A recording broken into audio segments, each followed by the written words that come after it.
ಸಚಿವ ಕೆಎಚ್ ಮುನಿಯಪ್ಪಗೆ ಕ್ಷೇತ್ರದ ಜನ ತರಾಟೆಗೆ ತಗೊಂಡಿದ್ದಾರೆ. ಸಾಲು ಅರ್ಜಿ ತಗೊಂಡು ಬಂದ್ರು ಸಚಿವರಿಗೆ ನೀಡಿದ್ದಾರೆ ಸಾರ್ವಜನಿಕರು. ಇದರಲ್ಲೇ ಬಹಳ ಸ್ಪಷ್ಟವಾಗಿ ಗೊತ್ತಾಗುತ್ತೆ ಸಚಿವರು ತಮ್ಮ ಕ್ಷೇತ್ರದಲ್ಲಿ ಯಾವ ತರ ಕೆಲಸ ಮಾಡಿದ್ದಾರೆ ಅಂತ ಹೇಳಿ. ಅರ್ಜಿಗಳನ್ನೇ ನೋಡ್ತಾ ನಿಂತ್ಕೊಂಡಿದ್ರು ಸಚಿವ ಕೆಎಚ್ ಮುನಿಯಪ್ಪ. ಅರ್ಜಿಗಳನ್ನ ಕೊಟ್ಟು ಸಮಸ್ಯೆಗೆ ಪರಿಹಾರ ಕೊಡಿ ಅಂತ ಜನ ಆಗ್ರಹಿಸಿದ್ರು. ಮೂಲಭೂತ ಸೌಲಭ್ಯಗಳ ಕೊರತೆ ಇದೆ ಅಂತ ಆಕ್ರೋಶ ವ್ಯಕ್ತಪಡಿಸಿದ್ರು. ಸಚಿವರಿಗೆ ಬೇಕಾದವರಿಗೆ ಸೈಟ್ ಕೊಡೋದಕ್ಕೆ ಮುಂದಾಗಿದ್ದಾರೆ.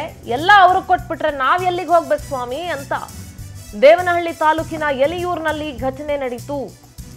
ಸಚಿವ ಕೆಎಚ್ ಮುನಿಯಪ್ಪ ಅವರಿಗೆ ಅವರ ಸ್ವಕ್ಷೇತ್ರದ ಜನ ತರಾಟೆಗೆ ತಗೊಂಡ್ರು.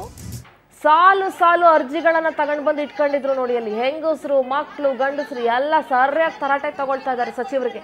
ಇದ್ರಲ್ಲಿ ಗೊತ್ತಾಗುತ್ತೆ ಸಚಿವರ ಕಾರ್ಯವೈಖರಿ ಎಷ್ಟು ಮಟ್ಟಿಗಿದೆ ಅವರವರ ಕ್ಷೇತ್ರದಲ್ಲಿ ಅಂತ ಹೇಳಿ.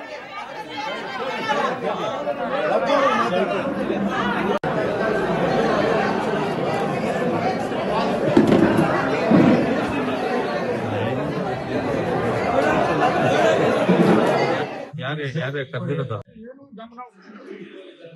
ಯಾರು ಪೊಲೀಸರ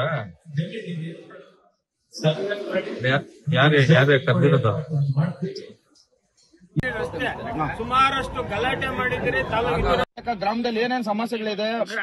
ಸಮಸ್ಯೆ ಅಂದ್ರೆ ಅದೇ ಚರಂಡಿ ಸಮಸ್ಯೆ ಐತೆ, ರೋಡ್ಗಳಿಲ್ಲ, ಪಾಪ ಕೆಲವ್ರಿಗೆ ಮನೆ ಇಲ್ಲ, ಸೈಟ್ಗಳು ಕೊಡ್ಬೇಕು ಅವ್ರಗ. ಮದ್ವೆ ಮಾಡಿ ಪಾಪ ಬಾಡಿಗೆ ಮನೆಗಳಾಗಿ ಇಕ್ಕವ್ರೆ. ಇದೊಂದ್ ಸಮಸ್ಯೆ ಐತೆ. ಅಲ್ಲಿ ಕೇಳವ್ ಅಂದ್ರೆ ಕೇಳಕ್ ನಮ್ಮನ್ ಬಿಡಿಲ್ಲ. ಯಾರೋ ಅವ್ರಿಗೆ ಪರಿಚಯ ಇರೋರು ಹೋಗಿ ಮಾತಾಡ್ತಾರೆ.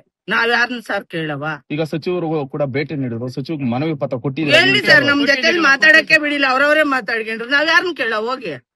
ಎಷ್ಟು ವರ್ಷಗಳಿಂದ ಈ ಸಮಸ್ಯೆ ಎದುರಾಗ್ತಿದೆ? ಎಷ್ಟು ನಮ್ಗ ಮನವಿ ಕೊಟ್ಟಿದ್ದೀರಿ, ಎಲ್ಲ ಮಂಡಲರು ಏನು ಮಾಡ್ಕೊಟ್ಟಿಲ್ಲ. ನಮ್ಗ ಚರಂಡಿ ಇಲ್ಲ, ರೋಡ್ ಇಲ್ಲ, ಮಳೆ ಬಂದ್ರೆ ಮನೆಗ್ ನೀರು ಜಾಗಗಳು 30 ಅಡಿ ಇರೋದು 30 ಸಂಸಾರ ಮಾಡ್ತಾ ಇದ್ದೀರಿ. ಅದ್ರಾಗ ಮಿಸಿನ ಮನೆಗಳಿದ್ದಂಗೆ ನಮ್ಮ ಮನೆಗೆ. ನಮ್ಗೆ ಇವಾಗ ಸೈಟನ್ನು ಕೊಟ್ಟಿಲ್ಲ. ಯಾವ್ರಾಗ? ಇದೇ ಊರೇ, ಎಲ್ಲೂರೇ. ಎಲ್ಲಿಯವರು ಏನೇನ್ ಸಮಸ್ಯೆಗಳು? ಸಾಕಷ್ಟು ಸರಿ ಪಂಚಾಯತಿಗೆಲ್ಲ ಮನವಿ ಪತ್ರ ಕೊಟ್ಟಿದ್ದೀರಾ?